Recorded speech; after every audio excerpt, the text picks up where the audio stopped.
Most people who like Doctor Who today got into the show during the 2005 reboot of the series. But then there's people like my dad who started watching the series in the 60s and even joined the fan club by mail to get his color-changing mood membership lapel pin. Can you seriously tell me the last thing you joined by mail? That's some serious old school dedication. And even though I really didn't care for Doctor Who growing up as a kid, because my father was always watching it, it was something that was kind of influential for me in the background, and probably why you have such a weirdo here to talk to you today.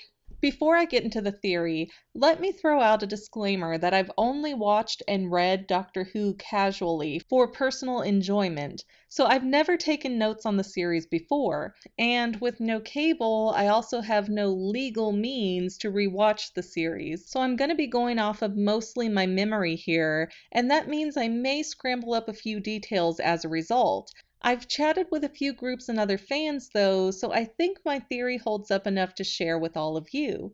Now, some less than common information about Doctor Who is that the Doctor was initially thought to be a really smart human, and regeneration wasn't even discussed until the series had to find a way to explain a sudden change in the actors. In hindsight, that was probably one of the most brilliant and iconic transitional concepts used by a sci-fi show. It certainly beats Bewitched in their unaired explanation of changing Darren because Endora apparently altered his looks when she got mad at him. Seriously, they took the time to write that, then didn't even put it in the show.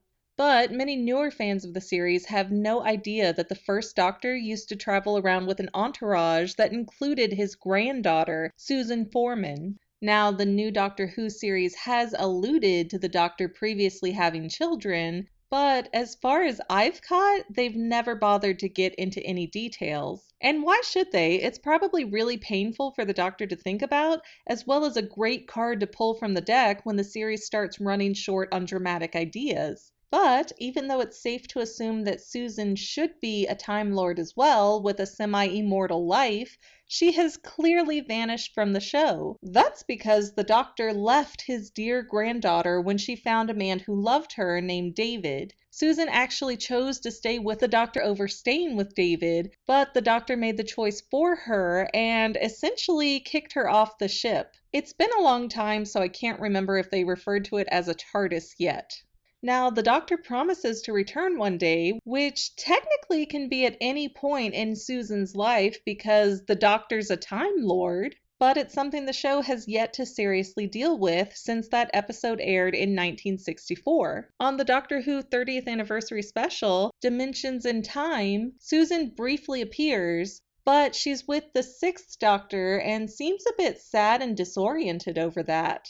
After that, though, Susan has been absentee since 1993. But what's strange about the Doctor and Susan is that Time Lords have a negative connotation to what they call womb-born children. So where do little Time Lords come from? Well, I'm glad I asked, because I actually know this obscure piece of Doctor Who information. You see, Time Lords aren't really born. They come from machines called looms that weave pieces of deceased Time Lords together to make something new. The TV series actually never talks about this as far as I can tell, and the books are often seen as very convoluted on the topic to where a lot of people have trouble digesting the information. I'd like to say that I've read all of the books for myself, but alas, the book that is best known for covering the weaving of Time Lords, it's Longbarrow, something of that nature, hasn't been in print since 1997 and currently goes for over $400 on Amazon.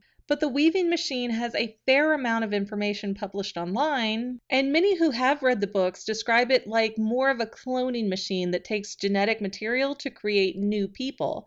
And that's where things get really interesting. By the descriptions I've been able to find, each house in Gallifrey was allotted their own loom. No, not house as in every individual household, but house more like House Targaryen, House Stark, House Lannister, and so forth. Each loom had a specified number of offspring it could produce at any one time. These offsprings weren't considered parent-child relationships, they were called cousins. And the Time Lords were born as adults, but with immature, childish minds. Now, as far as I can find, it has never been specified where the genetic material the looms used came from, but the purpose of genetics is to diversify the DNA of an organism, so flat-out cloning Time Lords doesn't make a lot of sense for a race to do. Using the terms of loom and weave also don't make sense if it's cloning, because the machines would actually just replicate the Time Lords, not make them out of different things, as those words suggest. So how does this work? Well, my theory is that the Gallifreyans would put multiple genetic samples into their looms to diversify their cousins and change up the DNA. So, kind of like a recipe, the Time Lords would say, oh, this fellow was very smart, and this fellow has good bone structure, and this fellow had nice hair. Let's mix them together and hope for the best. Which is somewhat similar to how sexual reproduction works. At any rate, we don't know how many different genetic samples are used, but I've often wondered if this is at least a partial explanation for why Time Lords regenerate and have such different forms, and why Time Lords can only regenerate a finite amount of times. Now, I know the 12th Doctor's regeneration throws a bit of a monkey wrench in this theory, or does it? According to the show, the Doctor can only regenerate 12 times before he's physically unable to do so himself any longer. Remember, the War Doctor counted as a regeneration, so the 12th Doctor is technically the 13th, meaning the Doctor should have died as Matt Smith. Now, the TARDIS stepped in and helped the Doctor regenerate into Peter Capaldi, lovingly referred to as the 12th Doctor, even though he's the 13th. Anyways, if I'm claiming that all Time Lords are regenerating based on the genetic materials placed in their looms, then the 12th Doctor ruins this idea, right? Wrong.